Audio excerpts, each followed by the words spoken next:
Namaste. Myself, JVN Dr. K.K. Chaudhary, Faculty of Education and Methodology, JAYOTI VIDYAPEETH, Women University, Jaipur. And today we will discuss about the oxygen hemoglobin dissociation curves and the factors affecting it.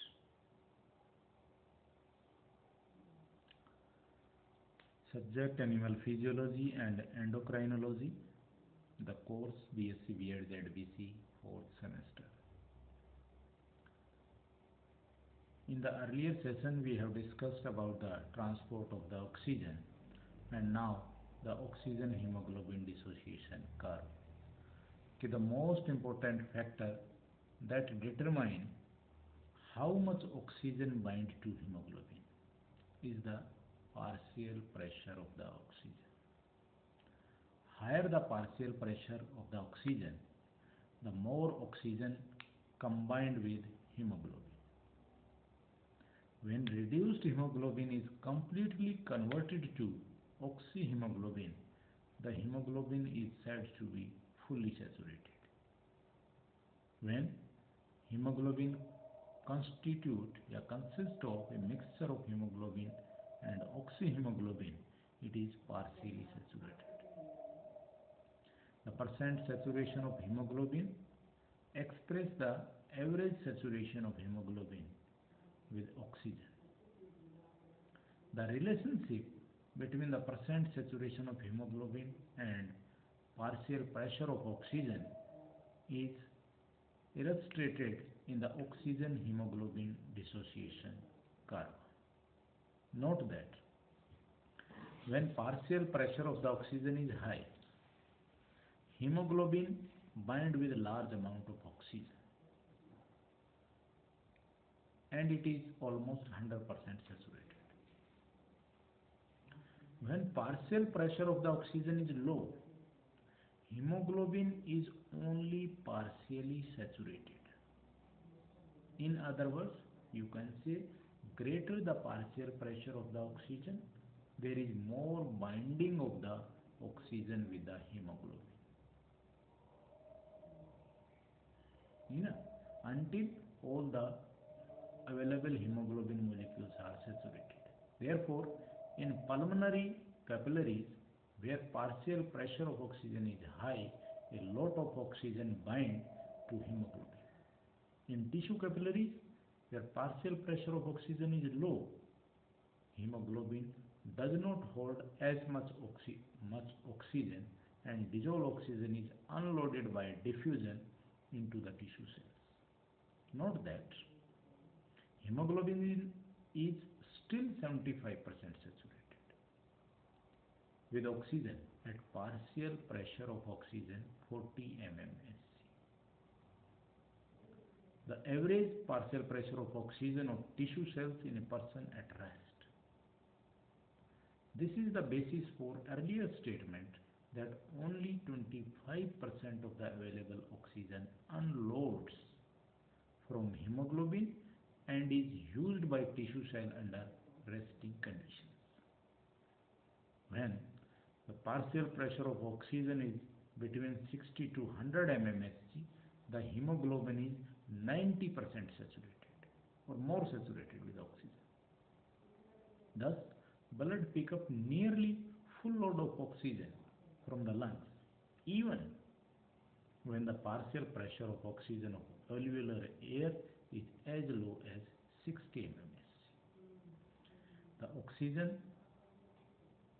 hemoglobin dissociation curve explains why the people still perform well at high altitudes or when they have certain cardiac and pulmonary disease, even though partial pressure of oxygen may drop as low as 60 mmHg. Note also in the curve that at a considerable lower partial pressure of oxygen of 40 mmHg, the hemoglobin is still 75% saturated with oxygen. However, oxygen saturation of hemoglobin dropped to 35% at 20 mmHg.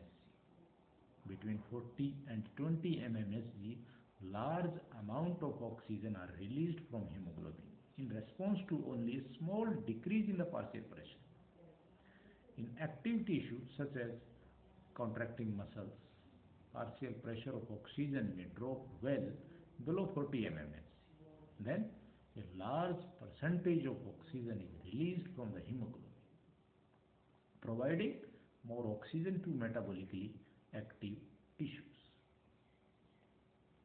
Now, what are the other factors which affect the affinity of the hemoglobin for oxygen? Although partial pressure of the oxygen is more important factor that determine the percent oxygen saturation of hemoglobin. But some other factors also influence the affinity with which hemoglobin binds with the oxygen. In effect, these factors shift the entire curve either to the left or to the right. The changing affinity of the hemoglobin for oxygen is another example of how homeostatic mechanism adjusts body activities to cellular needs. Each one makes sense if you keep in mind that metabolically active tissue cells need oxygen and produce CO2 and heat as waste. There are four factors which affect the affinity of the hemoglobin for oxygen. First, acidity, or you can say pH.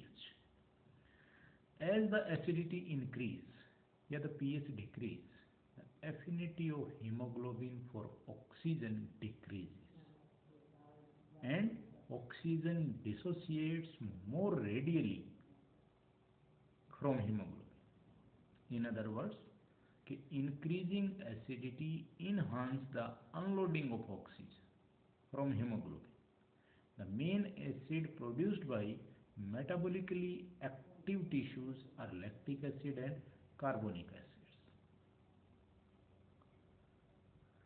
When pH decreases, the entire oxygen hemoglobin dissociation curve shifts to the right at any given partial pressure. Hemoglobin is less saturated with oxygen. A change known as Bohr effect. Bohr effect works both ways. Increase in hydrogen into the blood causes oxygen to unload from hemoglobin, and binding of oxygen to hemoglobin causes unloading of the hydrogen from hemoglobin. The explanation for the Bohr effect is that hemoglobin can act as a buffer for hydrogen ions.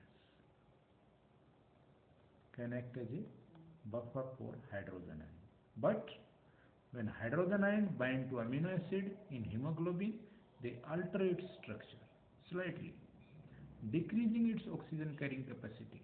Thus, lower pH derive oxygen of hemoglobin, making more oxygen available for tissue cells. By contrast, elevated pH increase the affinity of the hemoglobin for oxygen and shift the oxygen hemoglobin dissociation curve to the left. So this is the first factor, that is the acidity. Now come on the second, that is the partial pressure of the carbon dioxide. CO2 also can bind to hemoglobin, and the effect is similar to that of hydrogen. As partial pressure of the CO2 increase, hemoglobin release oxygen more readily. The partial pressure of CO2 and pH are related factors because low pH results from high partial pressure of the CO2. As carbon dioxide enters the blood, much of it is temporarily converted into carbonic acid. A reaction catalyzed by an enzyme in the red blood cells called carbonic anhydrase. The carbonic acid thus formed in red blood cells dissociate into hydrogen ions and bicarbonate ions. As The hydrogen ion concentration increases, pH decreases. Thus, increased partial pressure of the CO2 produce more acidic environment which help release oxygen from hemoglobin. During exercise, lactic acid, a byproduct of the anaerobic metabolism within the muscles, also decrease blood pH.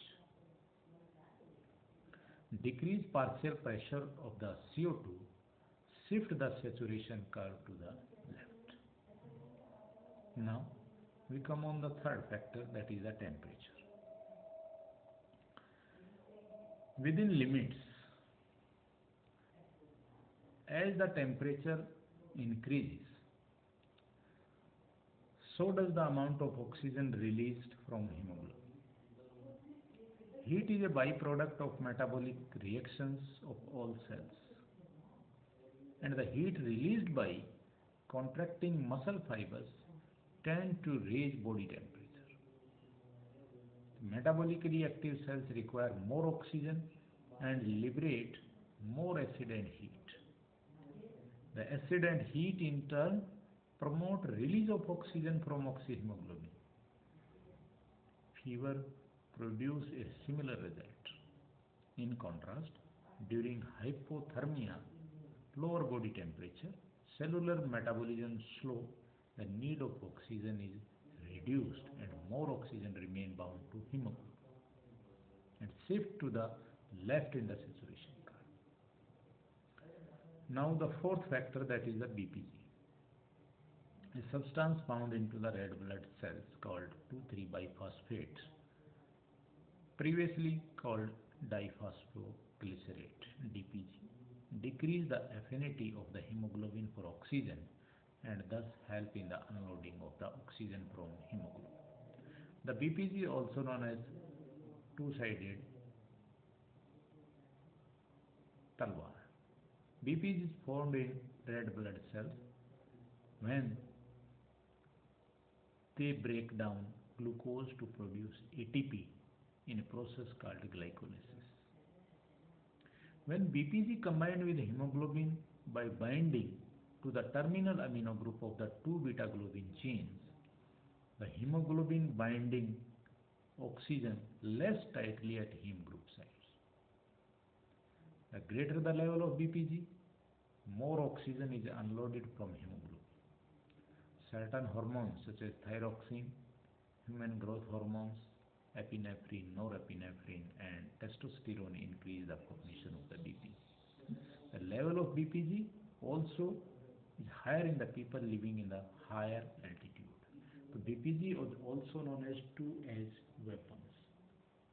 At tissue levels, it causes the more release of the oxygen. And at lungs, in the alveoli, at the lungs level, it causes the more unloading of, it prevents the loading of the oxygen with the hemoglobin. So these are the factors which affect the oxygen hemoglobin dissociation curves. Some questions also arises from these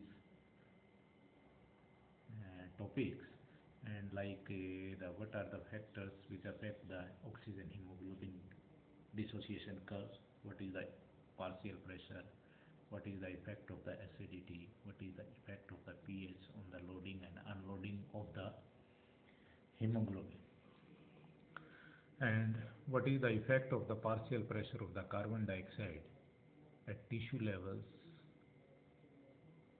and what is the role of the temperature, how the temperature affect the loading and unloading of oxygen and CO2, and which side the curve is shift when the temperature is increased or decreased. What is BPG, where the BPG is found, why you can say BPG is two-edged weapons, what is the previous name of the BPG, and how the BPG affect the transport of oxygen.